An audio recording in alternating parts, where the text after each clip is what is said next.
నమస్తే రవి సార్. నమస్తే Lakshmi. Sir, TDP అధినేత చంద్రబాబు నాయుడు రా కదలిరా అంటూ సభలు నిర్వహిస్తూ ప్రజల్లోకి వెళ్తున్నారు. ఇప్పుడు ఉమ్మడి మేనిఫెస్టో జనసేనతో పొత్తులో ఉన్నారు కాబట్టి ఉమ్మడి మేనిఫెస్టో సీట్ల సర్దుబాటుకు సంబంధించి ఇవి 2-3 రోజుల్లో ఖరారు చేయడానికి కొంత ఆ సభలకు బ్రేక్ ఇచ్చారు సార్. సో ఇప్పుడు ఏదైతే సీట్లకు సంబంధించి రకరకాల చర్చలు జరుగుతున్నాయో ఈ ఇవన్నీ సర్దుమడిగి ఒక క్లారిటీ వచ్చేస్తుందా సార్ ఇప్పుడు అనౌన్స్మెంట్ వచ్చిన తర్వాత? ప్రయత్నం చేస్తారు ఎప్పుడైనా రెండు పార్టీలు సీట్ల సర్దుబాట్లు. ఒక పార్టీలో అభ్యర్థులను ఎంపిక చేసుకోవడానికే చాలా సమస్య ఉంటుంది. ఇప్పుడు వైసీపీ లాగా 150 మంది ఉన్న చోట వాళ్ళు ఇంకా 5వ జాబితా ఇప్పుడు వస్తుంది, ఇంకా చాలా మిగిలి ఉంటాయి. తెలుగుదేశం జనసేన విషయానికి వస్తే తెలుగుదేశం వీళ్ళు కొంత టెన్స్ కూడా గెలవాలి. గతంలో ఘోరంగా ఓడిపోయారు, ఈసారి గెలవకపోతే మళ్ళీ 5 ఏళ్ళు రెండు పార్టీల మధ్య పొత్తు ఇదేవాలి. బీజేపీతో పొత్తు ఉంటుందో లేదో తెలియదు, చాలా సమస్యలు ఉన్నాయి. కాబట్టి అంత తేలిగ్గా ఏం అయిపోదు, తేలిగ్గా అయిపోలేదు కాబట్టి జనవరి 30వ తారీఖు వచ్చింది. వాస్తవంగా చెప్పాలంటే ఎప్పుడు 2 నెలల కిందటే కదా పవన్ కళ్యాణ్ 2.5-3 నెలల కిందట రాజమండ్రి జైలు బయట మేము పొత్తుకు సిద్ధం అన్నారు, లోకేష్తో కూర్చున్నారు, ఉమ్మడి మేనిఫెస్టో అన్నారు. ఇందులో ఏది ఇప్పటివరకు పూర్తి కార్యరూపం దాల్చలేదు, కొద్ది కొద్దిగా అడుగులు పడ్డం తప్ప. వైసీపీ పెట్టిన అభ్యర్థులు అలజడి వస్తుంది, వాళ్ళు పార్టీలు మారుతున్నారు, లేకపోతే ఇట్లాంటి విమర్శలు, లేకపోతే ఇట్లాంటి వార్తలు, వీటి మీద చాలా కథలు నడుపుతున్నారు కదా. మరి మీరు ఎక్కడ అభ్యర్థులు నిర్ణయించారు, మీరు ఎక్కడ అనే ఒక ప్రశ్న వైసీపీ శిబిరం నుంచి, మీడియా నుంచి కూడా తెలుగుదేశం జనసేనలకు ఎదురవుతోంది. మీరు ఎట్టి పరిస్థితుల్లో ఓట్లు చీలకుండా ఉంటాయి, మేము నిర్ణయానికి వచ్చామని మీరు పదే పదే చెప్పడమే కానీ అది సీట్ల ప్రకటన, అభ్యర్థుల ప్రకటనలో కదా ప్రతిబింబించాల్సింది. అది జరగడం లేదు. అది జరగకపోగా ఈ మధ్యలో వాళ్ళంతకు వాళ్ళు వీళ్ళంతకు వీళ్ళు ప్రకటించుకుంటున్నారనే ఒక ఇది కూడా జరిగింది. ప్రకటించుకోవడం కూడా అందరు చూశారు. దాన్ని పవన్ కళ్యాణ్ కొంత అసంతృప్తి వ్యక్తం చేసి ఇది పొత్తు ధర్మం కాదు ఇది అన్న తర్వాత కూడా అంబటి రాంబాబు స్పందించాడు, కానీ మంత్రి చంద్రబాబు మటుకు ఏం స్పందించలేదు.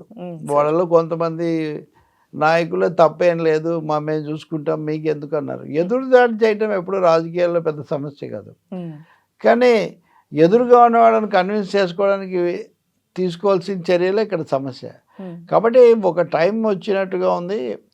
తెలుగుదేశం పార్టీ ఇంకా దీన్ని కొలిక్కి తెచ్చుకోవాలి, లేకపోతే పార్టీలో సమస్య, బయట కూడా జనసేనతో పొత్తులో జనసేన మీద, పవన్ కళ్యాణ్ మీద, హరిరామ జోగయ్య దగ్గర నుంచి స్థానిక అభిమానుల వరకు ఒత్తిడి చేస్తున్నారు. బహుశా ఆయన మళ్ళీ ఈయన మీద ఒత్తిడి చేస్తుంటారు. దీని అంతటి పర్యవసానమే ఈ నిర్ణయం అనుకోవాలి.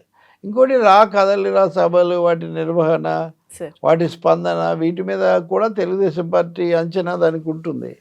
నిజం చెప్పాలంటే మధ్యలో 5 రోజులు 6 రోజుల్లో బ్రేక్ ఇచ్చి మరీ నిన్న మొన్న సభలు పెట్టుకున్నాడు చంద్రబాబు.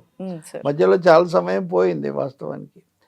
అంటే దీనికి కారణం కేవలం వెసులుబాటు లేకపోవటమేనా, లేకపోతే ఆశించిన స్పందన లేదనుకుంటున్నారా? ఇలాంటి ప్రశ్నలు కూడా వైసీపీ వాళ్ళ మీడియాలో అయితే ఎప్పుడు జనం లేరు, ఖాళీ కుర్చీలు, వాళ్ళు సభ పెడితే వీళ్ళు ఖాళీ కుర్చీలు వేస్తారు.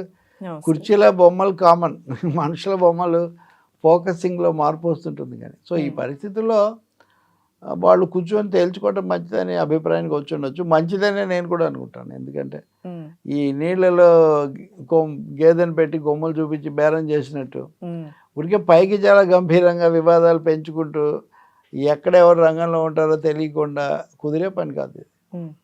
సార్, అయితే జనసేన కూడా విడిగా అంటే ఫిబ్రవరి 4వ తారీఖు నుంచి సభలు నిర్వహిస్తూ వాళ్ళ జనాల్లోకి వెళ్తున్నారు సార్. అప్పట్లోపు ఒక క్లారిటీ వస్తే విడిగానే వీళ్ళు మాట్లాడుకుంటారా సార్ అభ్యర్థుల గురించి, సీట్లకు సంబంధించి? తెలుసు అదే ఇప్పుడు జనసేన కూడా ప్రకటించడం కూడా దీనికి కొంచెం ఒత్తిడి పెరగడానికి ఒక కారణమైంది.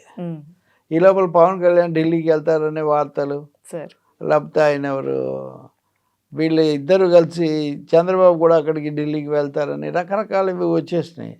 నాదెండ్ల మనోహర్ నిన్న అక్కడ ఆ మీటింగ్ పెట్టడం గురించి ఆ వివరాలన్నీ కూడా చెప్పారు కదా అనకాపల్లె.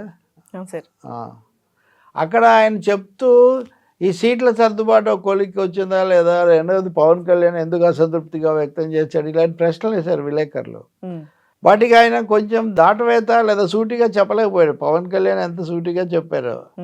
ఏమంటారు ఈయన, నిజమే పొత్తు ధర్మాన్ని పాటించాలి అని చెప్పడం సహజంగా చెప్పాల్సిందే కదా ఇలా అంటారు, కానీ పొత్తు ధర్మం పాటించలేదు కాబట్టి మేము ప్రకటిస్తున్నామని చంద్రబాబు పవన్ కళ్యాణ్ చాలా సూటిగా చేసిన వ్యాఖ్యలను పిఎస్సి చైర్మన్ ఎందుకు అంత సూటిగా చెప్పలేదు.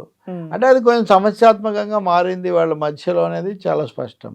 ఇంకా ఆ తర్వాత అభ్యర్థులు ఎవరు? ఇప్పుడు అనకాపల్లి సభలో కొనతాల రామకృష్ణ మాజీ మంత్రి, ఆయన జనసేనలో చేరతాడని చెప్తున్నారు. పెద్ద పెద్ద వాళ్ళ మా పార్టీలో చేరాలని తెలుగుదేశం కోరుకుంటూ ఉంటే, జనసేనలో కూడా ఇప్పుడు మాజీ మంత్రులు, మాజీ ఎంపీలు, ఎమ్మెల్యేలు వీళ్ళంతా చేరితే జనసేన పెరిగి అన్ఈక్వల్ అవుతుందేమో అనే ఒక ఆలోచన కూడా తెలుగుదేశం పార్టీలో ఉంది. ఎందుకంటే పవన్ కళ్యాణ్ జనాకర్షణ, ఆయన జనంలోకి వెళ్ళడం, దాడి చేయడం, ఇదంతా అందరూ ఒప్పుకుంటారు కదా, compare to Chandrababu Naidu and Lokesh.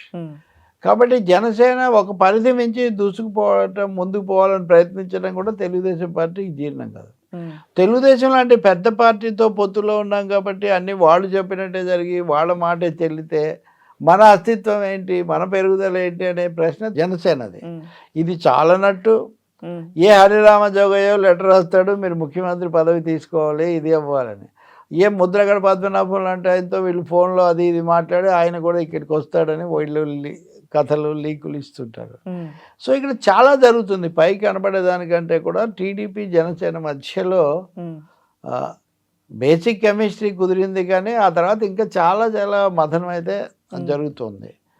ఇంకా అమ్మల కుమ్మం అని బీజేపీ వాళ్ళ పరిస్థితి ఏంటి? వాళ్ళు ఈ ముగ్గురితో వాళ్ళకి వీళ్ళతో కలవటమా, పవన్తో కలవటమా, ఒంటరిగా వెళ్ళటమా, ఇవన్నీ జగన్ ఇస్తున్న మద్దతు తీసుకోవటమా, ఈ విషయం తేల్చుకోలేక వాళ్ళు కూడా ఒత్తిడి తెస్తున్నారు పవన్ కళ్యాణ్ మీద. నువ్వేమో ఎన్డీఏలో ఉంటావు, ఎంతసేపటికి చంద్రబాబు చుట్టే తిరుగుతుంటే ఎట్లా, మనిద్దరం కలిసి కదా అక్కడ బార్గెన్ చేయాలని వాళ్ళు. సో గతంలో ఉన్న అవగాహన ప్రకారం పవన్ కళ్యాణ్కు జనసేనకు 28 లేదా 30 సీట్లు ఇవ్వడానికి తెలుగుదేశం పార్టీ సూత్రప్రాయంగా అంగీకరించింది అనేది ఒక అభిప్రాయం. అందులో 10 సీట్ల అభ్యర్థులు కూడా పవన్ చెప్పేశారని ఇవన్నీ, కానీ అవి క్లించ్ కావట్లేదు కదా. ఇంత లోపల వాళ్ళకు ముఖ్యమైన తెనాలి లాంటి చోట నాదెండ్ల మనోహర్కి ఇస్తారా, ఆల్పాటి రాజేంద్ర ప్రసాద్ నాకు కూడా ఇస్తారు, నేను ఎందుకు వెనక్కిపోతాను, ఎప్పటి నుంచో ఉన్నాను, సీనియర్ నాయకుడిని, ఓట్లు కూడా ఆయనకు చాలా ఎక్కువ వచ్చాయి అని ఆయన అంటున్నారు. గుంటూరులో గల్లా జయదేవ్ నిన్న మనం మాట్లాడాము, ఆయన అస్త్ర సన్యాసం చేసి నేను బ్రేక్ తీసుకుంటున్నాను అన్నాడు. విజయవాడలో కేసీఆర్ని తిరుగుబాటు చేసి అసలు నేను వైసీపీలోనే చేరతాను పొమ్మన్నాడు. సో మనం ఎంతవరకు వైసీపీలో జరిగిన అల్లజడి అధికార పార్టీ కాబట్టి దాని గురించి ఎక్కువ ఫోకస్ ఉంటుంది, దట్ ఇస్ జస్టిఫైడ్. దాని గురించి మాట్లాడుతున్నాం, కానీ తెలుగుదేశం జనసేన శిబిరంలో కూడా ఇలాంటి భిన్నాభిప్రాయాలు, కలతలు ఉన్నాయి. ఉదాహరణకు నిన్న రాజమండ్రిలో చంద్రబాబు సభలో అక్కడ బుచ్చయ్య చౌదరి కురువృద్ధుడు ఎప్పటి నుంచో ఉన్నాడు, ఈసారి ఆయనకు టికెట్ ఇవ్వరని ముందు నుంచి అనుకుంటున్నారు. ఆయన ఎంపీగా వెళ్ళమంటారు. కందుల దుర్గేష్ ఇక్కడ జనం తరఫున పోటీ చేస్తారనేది జనరల్గా ఉన్న ఇంప్రెషన్. అయినప్పటికీ కూడా ఆ వేదిక మీద దుర్గేష్ కొంచెం ఎక్కువ చొరవ చూపించడం ఇదంతా తెలుగుదేశం వల్ల కొంత ఇబ్బందిగా ఉన్న పరిస్థితి. సో వీటన్నిటికీ స్వస్తి చెప్పాలి, వీటన్నిటికీ ముగింపు పలకాలంటే అధికారికంగా చర్చించి ఒక జాబితా అంటూ విడుదల చేయాలి. లేకపోతే ఆ సీటు మాకు రావాలి, ఏ సీటు జనసేనకి ఇచ్చినా ఇది మాకు రావాల్సిందని తెలుగుదేశం వాళ్ళు అంటారు. లేదు తెలుగుదేశానికి ఎక్కువ ఇస్తే మనం ఎన్ని రోజులు వాళ్ళ పల్లకి మోయటమేనా, మనం రామాని హరిరామ జోగే వెంటనే ఒక లెటర్ రాస్తాడు. సో ఇలాంటి ఒక టిపికల్ సిచ్యువేషన్లోనే బహుశా చంద్రబాబు పవన్ కళ్యాణ్ కూర్చొని మాట్లాడుకోవాలని అనుకున్నట్టు ఉండొచ్చు. ఉన్న అనుభవ ఎక్స్పీరియన్స్ ప్రకారం, ఎందుకు నాకు రాజకీయంగా కూడా ఈ పార్టీలు ఇవి జరిగినవి కూడా తెలుసు కాబట్టి, లేదా కమ్యూనిస్టులతో చంద్రబాబు నాయుడు ఒక పట్టణం తిని తేల్చే పరిస్థితి ఉండదు. ఆయన చాలా పేర్లు రాసుకొని చాలా డైమెన్షన్స్ ఉంటాయి. అవతల వాళ్ళ తరఫున కూడా తెలుగుదేశం వాళ్ళను అనుకూలమైన వాళ్ళని నిలబెట్టి అట్నుంచి కూడా మేనేజ్ చేయడం అనేది చూస్తారు. సో వీటన్నిటిగా పవన్ కళ్యాణ్ జనసేన చాలా జాగ్రత్త పడాల్సి ఉంటుంది. బీజేపీ ఏం చేస్తుంది అన్నది కూడా ఇప్పటికి కూడా అస్పష్టమే.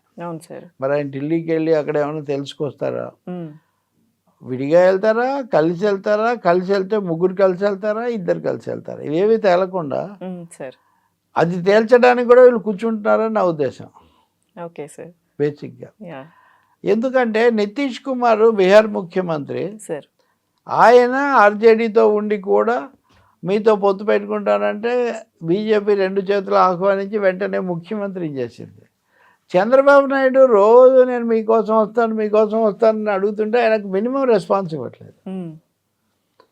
మరి ఇది బీజేపీ ఇప్పటికి చేస్తున్న పని, రేపు కూడా వాళ్ళు ఇలాగే చంద్రబాబును దూరంగా పెడతారా? సార్ చంద్రబాబును వాళ్ళు అంత దూరంగా పెడితే అప్పుడు పవన్ కళ్యాణ్ జనసేన ఏమవుతుంది? ఉమ్, సో పవన్ కళ్యాణ్ అప్పుడు ఎప్పుడో చెప్పినట్టుగా ఇప్పటికీ ఆయన 3 ఆప్షన్స్లో ఉన్నాడు జంక్షన్లో. సార్ ఒకటి తెలుగుదేశంతో కలిసి వెళ్ళటం, 2 బీజేపీతో కలిసి వెళ్ళటం, లేదా ముగ్గురు కలిసి వెళ్ళటం. ముగ్గురు కలిసి వెళ్ళటం అనే ఆప్షన్ ఆయన చేతిలో లేదు. సార్ అవును ఒంటరిగా వెళ్ళటం, ఒంటరిగా వెళ్ళాడు. ఉమ్, ఒంటరిగా వెళ్ళి దెబ్బతిన్నాం కాబట్టి. ఉమ్, కాబట్టి ఇప్పుడు ఇద్దరా ముగ్గురా సార్ ఇది వాళ్ళ ముందున్న పెద్ద క్వశ్చన్. ఉమ్, కానీ అందులో ముగ్గురు అన్నది వీళ్ళ చేతుల్లో లేదు. అది అమిత్ షా, నరేంద్ర మోదీ గారు నిర్ణయించాలి. ఉమ్, చూడాలి మరి పవన్ కళ్యాణ్ ఏమన్నా తీసుకొని వస్తారా. ఉమ్, ఇప్పుడు ఇదంతా కూడా పోటీ చేసే స్థానాలు సంఖ్య నిర్ణయించుకోవడం మాత్రమే. సార్ అది అయిన తర్వాత అభ్యర్థులు ఎవరు అన్నదానికి మళ్ళీ ఒక సెకండ్ రౌండ్ మొదలవుతుంది. ఉమ్, అప్పుడు రష్మి దుర్గే కావాలి, ఆమె ఏదైనా గెలుస్తుందని ఒక ఆయన అంటాడు, లేకపోతే ఇంకొక ఆయన మన కృష్ణ అనే కావాలని ఇంకొకరు అంటారు. ఇట్లా రకరకాల ఇవన్నీ కూడా వస్తాయి. ఉమ్, సో ఇప్పుడు వాళ్ళు ఇది మానేసి ఇది రా కదలిరా అన్నదాన్ని కొంచెం కదలొద్దని చెప్పి అక్కడికి వెళ్ళి సీట్ల చర్చలు చేస్తున్నారు అంటే ఇది ఓన్లీ బిగినింగ్. ఉమ్, ఇది తుఫాను ముందరి ప్రశాంత్ అన్నట్టుగా నిజంగా చర్చలు మొదలుపెట్టిన తర్వాత వాళ్ళ సమస్యలు అవన్నీ చాలా ఉండొచ్చు. ఉమ్, బట్ ఏదైనా కలవకపోతే వైసీపీ మళ్ళీ వస్తుంది అని ఒక గట్టి ఆలోచన లేకపోతే ఆందోళన వాళ్ళను కలిపి ఉంచుతుంది. ఉమ్. అదే సర్దుబాట్లు కూడా సక్సెస్ చేస్తే సమస్య ఉండదు. సార్ అయితే అంటే సీట్ల సర్దుబాటు వరకు వెళ్ళి కూర్చొని చర్చించుకుంటున్నారు కాబట్టి ఇంకా బీజేపీ రాదని ఒక నిర్ణయానికి వచ్చి ఉండొచ్చేమో అని అలా అనుకోవచ్చా సార్? లేదు బీజేపీ విషయం నాకు వదిలేయండి అన్నది చంద్రబాబు స్టాండ్. ఓకే పవన్ కళ్యాణ్ అడిగినప్పుడు కూడా బీజేపీ సంగతి సరే. మనది మనం కుదుర్చుకుందాం, బీజేపీ సంగతి నేను డీల్ చేస్తాను, ఉమ్, వాళ్ళతో నేను మాట్లాడతాను అన్న పద్ధతిలో ఆయన దాన్ని అట్టిపెట్టాడు. ఉమ్, కాబట్టి ఆశతోనే ఉన్నాడు. ఇప్పుడు తలుపు మొచ్చిన తలవాకిటనే పగలు రేయి నిల్చున్నాను అదేదో పాట ఉంటుంది కదా, ఆ పద్ధతిలో ఆయన బీజేపీ తలుపు దగ్గర అలా ఉండాలనుకున్నాడు. దాన్ని వదిలిపెట్టి రావాలనే మటుకు ఆయనకు లేదు. ఉమ్, పొత్తు కుదరకపోయినా బీజేపీకి అనుకూలంగానే ఉండాలి తప్ప బీజేపీతో విమర్శ చేయకూడదు అనే అది ఒక కండిషన్. పవన్ కళ్యాణ్ ఎలాగూ చేయరు, ఉమ్. చంద్రబాబు కూడా చెయ్యరు. అది అష్యూర్డ్. ఇంకా థ్యాంక్ యూ సార్.